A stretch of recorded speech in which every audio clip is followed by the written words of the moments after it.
ప్రజాధనాన్ని దుర్వినియోగం చేసి సర్వేల పేరు మీద భూసాని కమిషన్ అని చెప్పి భూసాని కమిషన్ డెడికేషన్ కమిషన్ అని చెప్పి ఒక రిపోర్ట్ ఇచ్చింది. మొన్న కొత్తగా ఇచ్చిన రిపోర్ట్ ఏమో 50% పెంచకుండా ఉండాలని వాళ్ళే ఇచ్చారు. రకరకాలు ఆ డెడికేషన్ కమిటీ ఫస్ట్ దాన్ని ప్లాన్ చేయలే, కోర్టు డైరెక్షన్ ఇస్తే అక్కడ పోయారు. అంటే పచ్చి మోసం దగా జీవోల మీద జీవోలు ఇచ్చి ఈరోజు 46 జీవో ఇచ్చి బీసీ సమాజానికి ఉరితాడు పెట్టినటువంటి పరిస్థితి. కాబట్టి ఇది క్షమించరానటువంటి నేరం. బీసీ సమాజం పాత సంవత్సరాల క్రితం ఉన్నటువంటి పరిస్థితుల్లో బీసీ సమాజం లేదు. ఈరోజు బీసీ సమాజంలో అందరూ ఎడ్యుకేట్ అయి ఉన్నారు, అవేర్ అయి ఉన్నారు. వాళ్ళు కూడా సమాజం పట్ల కానీ సిస్టమ్ పట్ల కానీ ప్రభుత్వాల పట్ల కానీ మా హక్కుల విషయంలో కానీ అందరు అవేర్. తప్పకుండా మిమ్మల్ని బొందబెట్టడం ఖాయం. ఎట్టి పరిస్థితుల్లో మిమ్మల్ని వదిలిపెట్టే సమస్యనే లేదు. మీరు ఏదో ఆషామాషి వ్యవహారం అనుకుంటారు. తెలంగాణ ఉద్యమాన్ని 1969 కానీ 72 కానీ మనం చూడలే. కానీ కేసీఆర్ గారు చేసిన 2001 ఉద్యమాన్ని మన కళ్ళారా చూసినటువంటి వాళ్ళు. ఈరోజు అదే తర ఉద్యమం రాబోతుందని చెప్పి నేను ఈ సందర్భంగా తెలియజేస్తూ ఉన్నాను. ఎందుకంటే మా దగ్గర అడ్వకేట్లు కానీ మేధావులు కానీ ఇంటలెక్చువల్స్ కానీ మరి స్టూడెంట్స్ కానీ ఈరోజు మా మహిళలు కానీ అందరు అవేర్ అయి ఉన్నారు.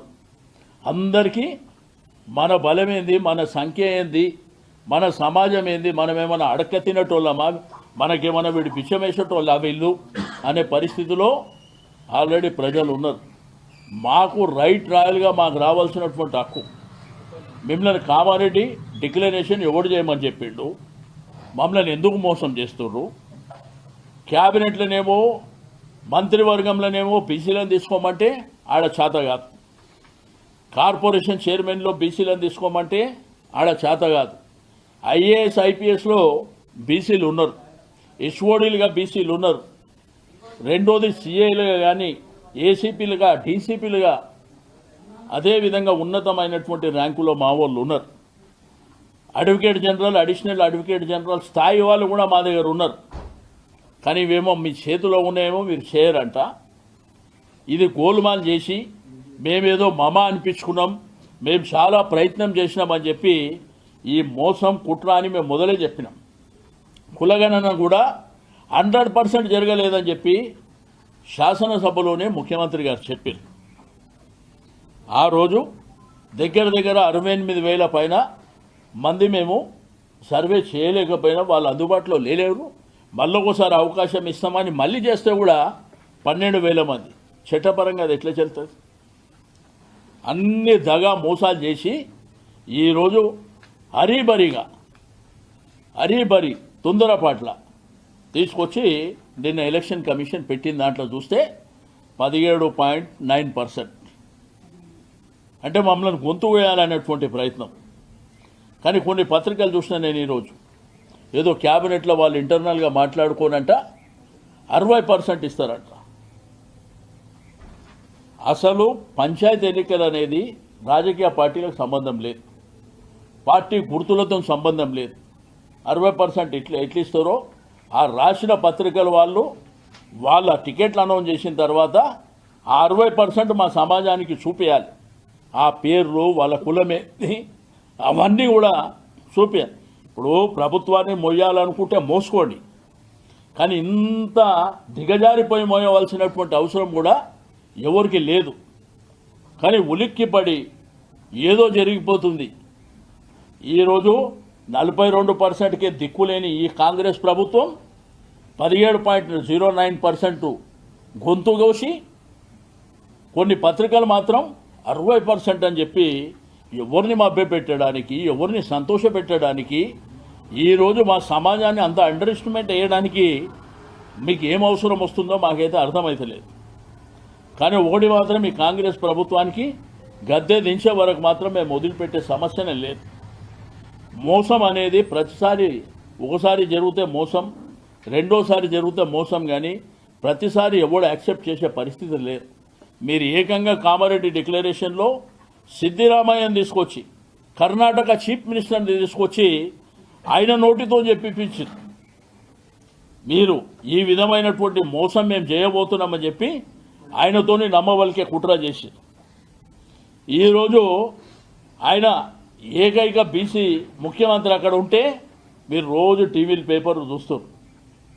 ఆయనను కూడా ఎప్పుడైనా కథం పట్టిద్దామనే కార్యక్రమంలో మీరు ఉన్నారు. అసలు మిమ్మల్ని ఎవడు నమ్ముతాడు? మీకు కాంగ్రెస్ పార్టీ చరిత్ర ఈ దేశంలో ఏదైనా రాష్ట్రాలలో తీసుకుంటే బీహార్ అక్కడ మొన్న జరిగినటువంటి ఎన్నికల్లో మీ స్థాయి ఏంది? మీ స్థాయి ఎక్కడ ఉన్నది? ఆడపోయి రాహుల్ గాంధీ గారు ఒక ప్రధాన పార్లమెంట్లో ప్రతిపక్ష నాయకుడు బాధ్యతారహితంగా ఆయన చెప్పేటప్పుడు ఏమన్నాడు? కిస్కి ఆబాది ఉస్కే ఇస్తా, అంటే మీ జనాభా ఎంత ఉంటే మీకు అంత హక్కులు ఇస్తామని చెప్పి ఈడ జరగని దానికి నువ్వు దేశవ్యాప్తంగా ప్రచారం చేసుకొని తెలంగాణ మోడల్ చూడండి, తెలంగాణ రిజర్వేషన్లు అయిపోయినాయి అనే విధంగా మాట్లాడింది. కాబట్టి మీకు త్వరలోనే పార్టీ పెద్దలతో మాట్లాడి కార్యాచరణ ప్రకటించబోతున్నాం. దీన్ని భారీ ఎత్తున తీసుకొని పోయి బీసీ సమాజాన్ని చైతన్యవంతం చేస్తాం. దాంతోపాటు ఎస్సీ ఎస్టీ మైనారిటీల సహకారం కూడా తీసుకొని ఈ ప్రభుత్వాన్ని స్తంభింపజేస్తామని చెప్పి నేను ఈ సందర్భంగా తెలియజేస్తా ఉన్నాను. ఇంత దగా మోసం కుట్ర కుతంత్రాలు ఆ రోజు కేసీఆర్ గారు ఈ బిల్లు పెట్టి పంచాయతీరాజ్ చట్టం ప్రకారం ఈ బిల్లు పెట్టి మోసం చేసాడు, తప్పు చేసాడని నిండు శాసనసభలో ముఖ్యమంత్రి గారు చెప్పారు. మరి నువ్వేం చేస్తున్నావు?